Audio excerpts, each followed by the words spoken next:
bien surpris, Sandrine. Vous attendiez Jean-François Marguerin, notre président de cette très belle scène nationale que vous avez la chance de diriger depuis près de 5 ans maintenant. Or, Jean-François Marguerin, que vous avez connu sous d'autres cieux, et en particulier un peu plus au nord, lorsque vous dirigiez un autre établissement, et qu'il était le représentant du ministère dans cette région, et vous vous retrouvez en face de moi, de fan d'Occitanie. Quelle chance pour moi, mais sans doute quelle déception pour vous. Mais comme vous le savez, Jean-François Marguerin est actuellement à Nouméa. Plus précisément, il vient d'atterrir à Charles de Gaulle, puisqu'il participait à la commission de contrôle du récent référendum en Nouvelle-Calédonie. Un méchant cyclone a empêché son avion de décoller, et il m'a demandé de bien vouloir le suppléer, ce que je vais faire le moins mal possible, j'espère, et de vous présenter à toutes et à tous ces cas. Je vais donc avoir la chance et le privilège de vous remettre dans quelques instants les insignes d'officier dans l'ordre des arts et lettres. La remise de ces insignes est un rituel qu'il convient bien entendu de respecter.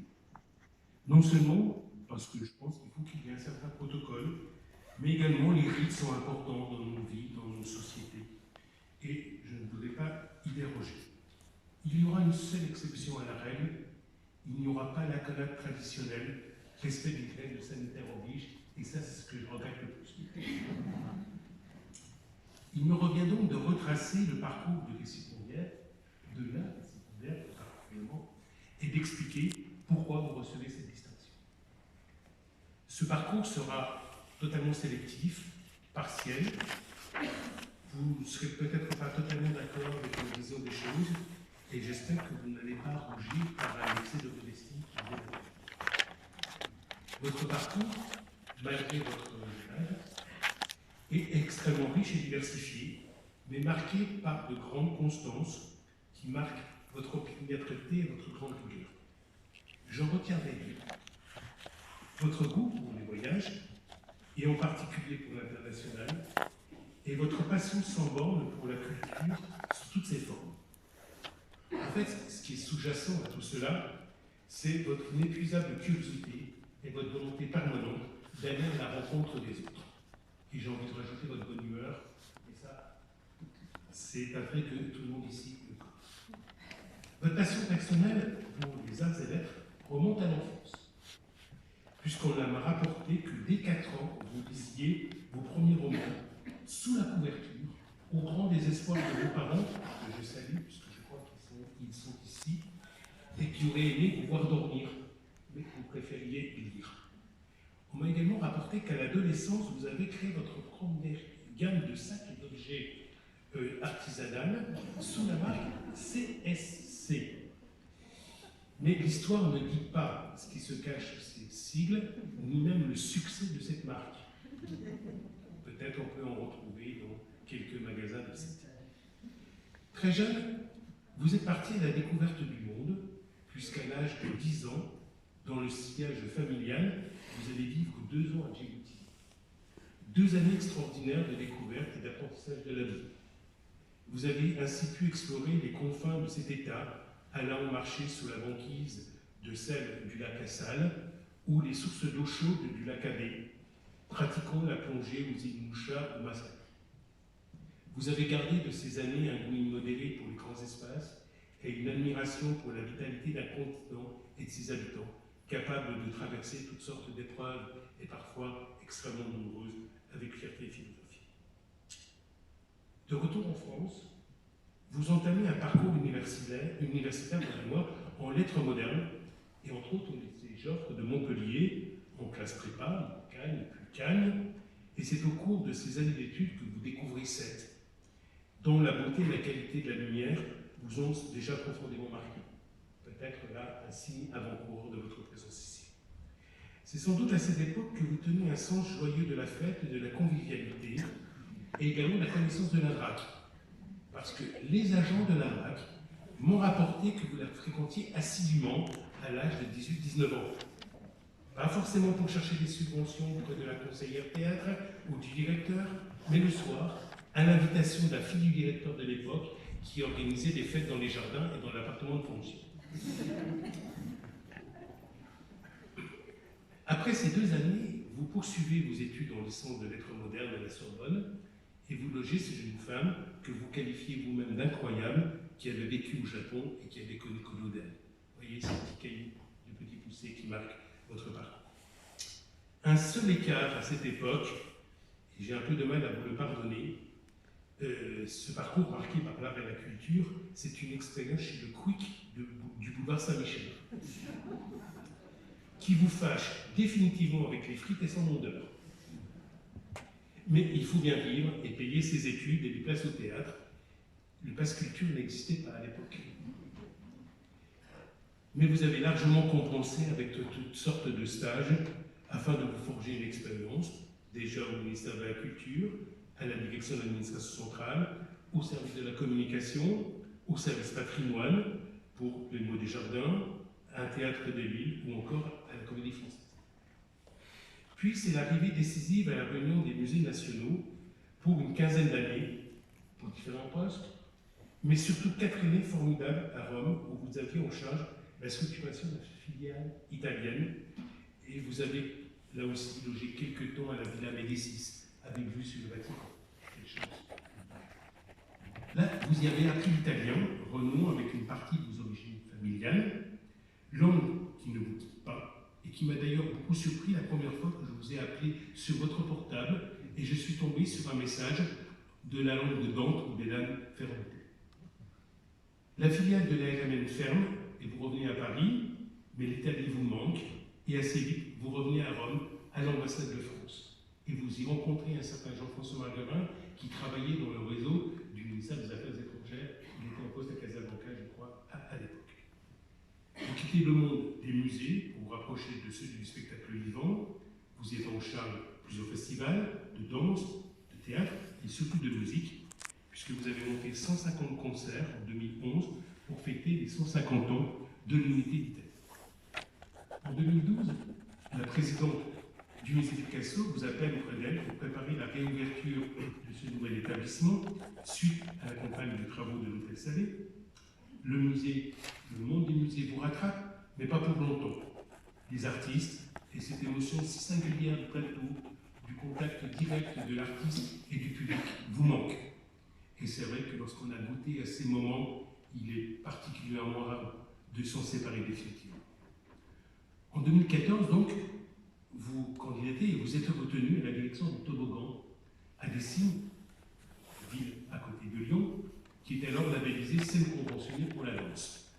J'aurais pu vous y croiser parce que moi-même, dans une autre fonction, j'ai un peu œuvré pour le développement de ce lieu. Vous y avez fait un travail remarquable, reconnu par les professionnels et salué par une très belle fréquentation. Hélas, l'aventure s'arrête net. Changement d'équipe municipale, changement de développement, changement de vision du développement culturel. Je sais que ce fut un moment douloureux pour vous et pour une grande partie de la profession. Perdre un lieu culturel, c'est un moment douloureux. Heureusement, dans le même temps, la scène nationale de Sète cherche une nouvelle direction. Et la suite, je crois qu'on la connaît toutes ici. Le public est au rendez-vous. Les artistes sont heureux de venir dans ce lieu. L'équipe se porte bien. Vous avez la pleine confiance de ce qu'il est convenu d'appeler l'équipe. Donc, Madame Sandini, pour votre parcours, pour votre implication dans la vie culturelle et artistique, au nom de la ministre de la Culture et en vertu des pouvoirs qui nous sont conférés, nous vous faisons officier dans l'ordre des arts.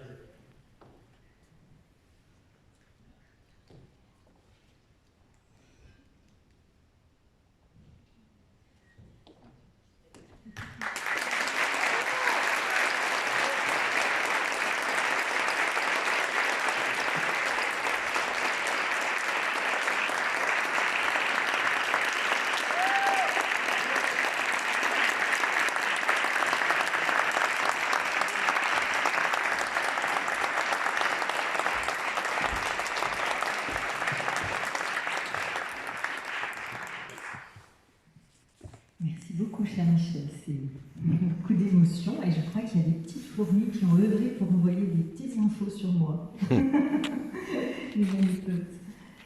Monsieur le directeur régional des affaires culturelles de la région Occitanie, cher Michel Roussel, Monsieur Monsieur le Président de cette Agropole Méditerranée, cher François Commen, chers élus, chers membres du conseil d'administration qui vient de se dérouler, très chère équipe du TMS, chers artistes, chers collègues sétois, mes amis, ma famille adorée, merci de votre présence aujourd'hui auprès de moi.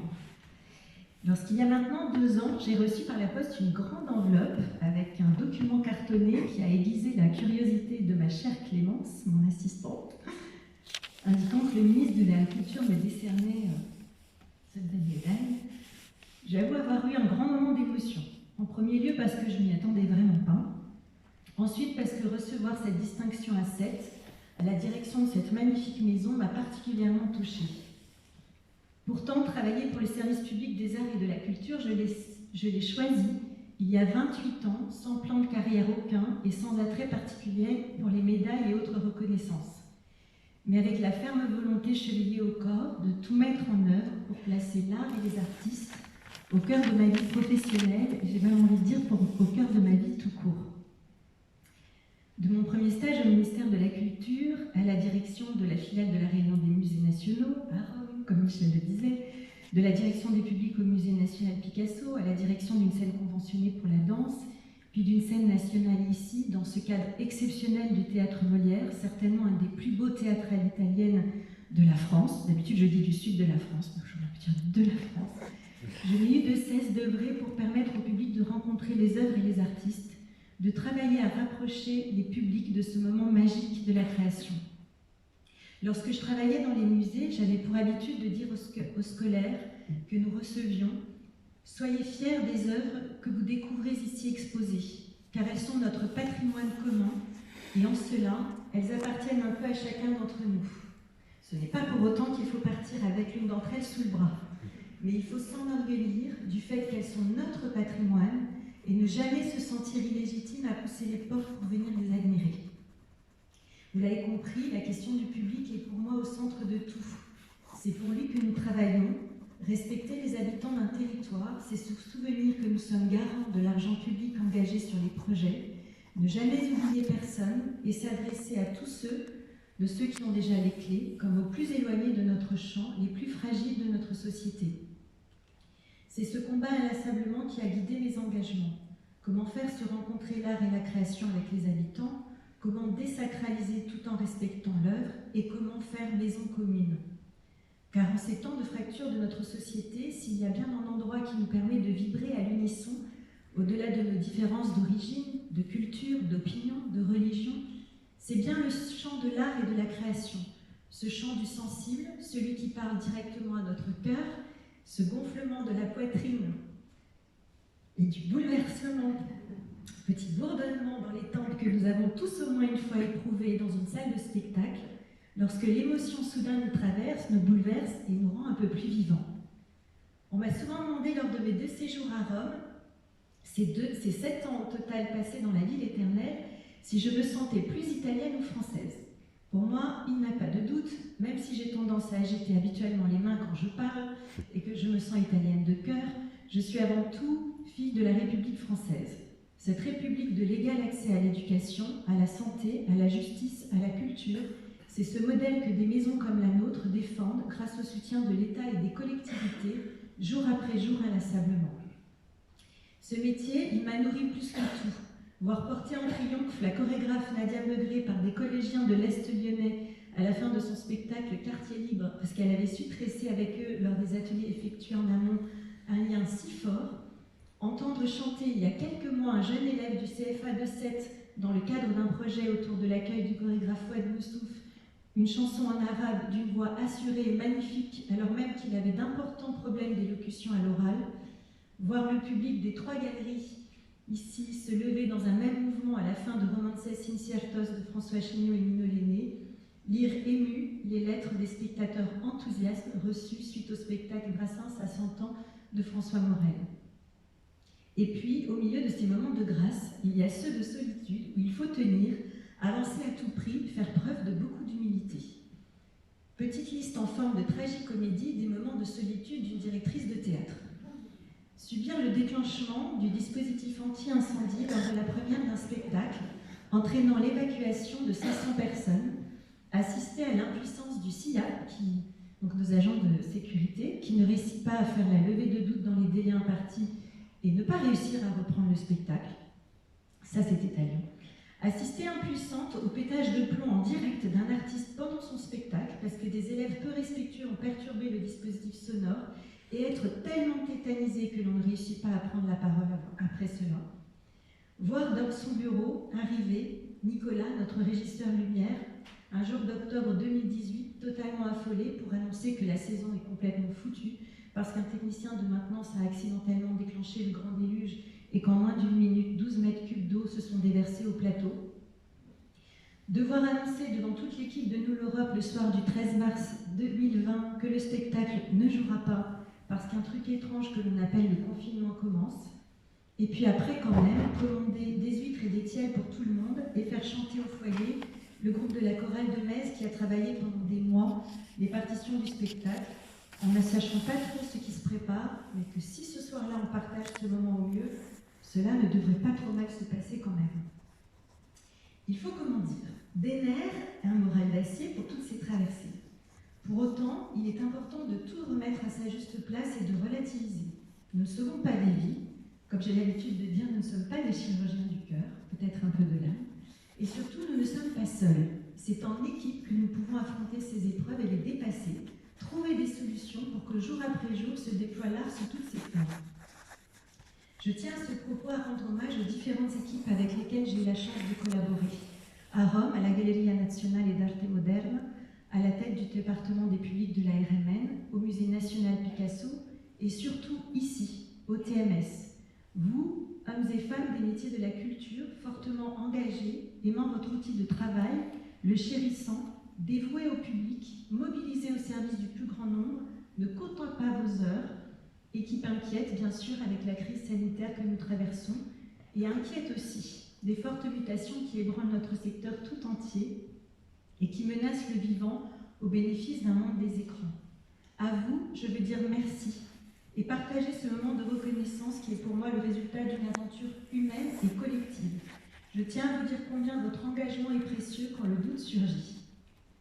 À vous, mes chers parents, qui avez pu vous inquiéter parfois, et souvent, des nombreux déménagements de votre fille, ses enfants sous le bras, je voudrais dire combien l'amour et la confiance dont vous m'avez entourée depuis ma plus tendre enfance m'ont donné la force et l'énergie pour construire ce parcours professionnel et ne jamais me laisser abattre par les obstacles, pourtant nombreux, qui n'ont pas manqué. Merci à vous deux, vraiment. Papa, je te revois en parlant le parcours du petit garçon passé des champs de citronniers de la Sicile au Coran du Nord, la fierté de tes origines chevillées au corps et l'envie de t'en sortir plus forte que les humiliations infligées au petit rital que tu étais. Maman, ton intégrité et ta carrière exemplaire dans les métiers de la santé et au sein de l'hôpital public me portent chaque jour et a souvent guidé mes pas sur le chemin de l'exemplarité et le sens du service public. À mes très chers enfants, Dora et Virgile, vous qui m'apportez tellement de bonheur et de fierté jour après jour, je voudrais vous demander pardon pour tous les moments que je n'ai pas passés avec vous, happés par un métier passion et la grande disponibilité qu'il demande en soirée, à l'heure où les autres enfants passent des moments en famille. Vous étiez souvent avec des jeunes filles ou des jeunes hommes ou pères. Malgré ces nombreuses absences qui ont été les miennes, j'espère vous avoir permis de vivre et de partager un peu de cette passion qui m'anime et me reviennent ici quelques souvenirs. À Rome, lors du tournage d'Habemus Papam de Nanni Moretti au Palais Farnèse, où j'étais alors attachée culturelle, Virgile, toi qui avais alors 3 ans, tu m'as demandé en venant me rendre visite « Mais il est où Nanimo ?» Car tu m'entendais parler de Nanni Moretti depuis plusieurs jours. Je me souviens du formidable éclat de rire de Nanni à ces mots. Aujourd'hui, tu plaisantes avec Lerdi Terzi, notre compositrice en résidence, lorsque nous dînons ensemble et tu choisis toi-même les spectacles où tu souhaites venir, râlant un peu, il est vrai, mais avec un regard souvent peu ouvert et curieux sur la création. Dora, tu as croisé des artistes incroyables à Rome, à la Villa Médicis, où j'avais programmé Babix, qui est une belle et vraie rencontre pour toi, ou encore le chorégraphe Alexandre Colli à Lyon, ou l'incroyable famille Acarian au printemps dernier lors d'Electre des Bas-Fonds. J'imagine que ces rencontres ont un peu guidé les pas de la jeune professionnelle que tu es dans ce métier de la production que tu as choisi, ce métier au plus près finalement des artistes et de la création. Pendant longtemps, parce que ma vie me portait à le croire, j'ai eu l'habitude de dire, en riant, on dit communément que derrière chaque grand homme se cache une femme, mais hélas, derrière chaque grande femme, il n'y a personne. Je te remercie, Philippe, toi qui partages ma vie depuis bientôt 3 ans et que j'ai eu le bonheur de rencontrer ici à Sète, de faire que cette maxime ne soit plus vraie aujourd'hui. Toi, vrai rayon de soleil, je te remercie d'être à mes côtés chaque jour, de partager les joies immenses que procure ce métier, mais aussi les doutes et les questionnements qui, depuis 1 an et demi, n'ont pas manqué. Merci à toi pour ton amour et la joie que tu m'apportes. À vous, mes chers amis de jeunesse, Christelle et Fabien, qui sont là, que j'ai retrouvés en m'installant ici. Merci de votre accueil bienveillant qui m'a permis de me sentir chez moi aussi rapidement. À vous tous, chers collègues des institutions culturelles, merci de ces collaborations, de ces échanges riches qui nourrissent un territoire toujours en ébullition. À vous enfin, chers partenaires institutionnels, cette Aglopale Méditerranée, l'État, la région, le département. J'ai envie de vous appeler par vos prénoms, en fait. Cher François, cher Véronique, cher Sébastien, cher Michel. Je vous remercie vraiment pour le soutien sans faille que vous apportez à cet établissement et aux valeurs de partage qu'il porte. Merci aussi à notre club de mécènes, à Hugues Dupuis, qui le porte et qui nous soutient avec l'ensemble de ces entreprises dont je reconnais ici dans la salle des visages amis. Courage, j'ai presque fini. Avec Rome, c'était la ville où j'ai le sentiment profond d'être à ma place et de rentrer à la maison. Ce parfum d'Italie si prégnant dans notre chère ville y est sans doute pour quelque chose. Moi qui ai si souvent déménagé au gré de mon évolution personnelle, car j'aime que les projets avancent et se développent, j'ai trouvé à Sète et plus largement sur le bassin de Thau, une terre haute en couleurs où culture savante et culture populaire se rejoignent, où l'art irrigue le territoire et où le politique aime l'art et les artistes. Alors oui, j'ai envie d'inscrire le projet que je porte, que nous portons avec les équipes du TMS dans la durée. Sur ce territoire creusé depuis toujours de la création et des arts plastiques, nous insistons aujourd'hui depuis 2-3 ans à l'arrivée d'artistes de grand talent, des chanteurs et musiciens Walid Metselim à Humbert Humbert, de l'autrice et metteuse en scène Félicia Artaud à la chorégraphe Myriam Soulange, de la pianiste Agathe Di Piro au circassien Claudio Stellato ou du chorégraphe Benjamin Trichat. Ils sont nombreux aujourd'hui à s'installer dans notre ville et sur ce bassin. Leurs arrivées sont comme autant de signes de vitalité du spectacle vivant sur le bassin de Thau, mais aussi du nécessaire accompagnement qu'il nous faut mettre en place pour que ces arrivées s'installent dans la durée et créent une véritable permanence artistique. Pour cela, il nous faut travailler à accompagner les villes du bassin qui développent des lieux de travail, œuvrer à un maillage du territoire pour le bénéfice de ses habitants. Vous pouvez compter sur nous et sur les ressources en compétences de la maison TMS pour accompagner le développement du spectacle vivant sur le bassin de Thau et renforcer, s'il était encore nécessaire, l'attractivité de notre cher territoire. Ce label des scènes nationales dont nous fêtons en cette fin d'année 21 les 30 ans n'est pas un label figé. Il est composé de femmes et d'hommes soucieux d'inscrire leur travail dans la durée, mais aussi de le projeter dans le monde mouvant de demain, pour relever les défis nombreux qui seront les nôtres.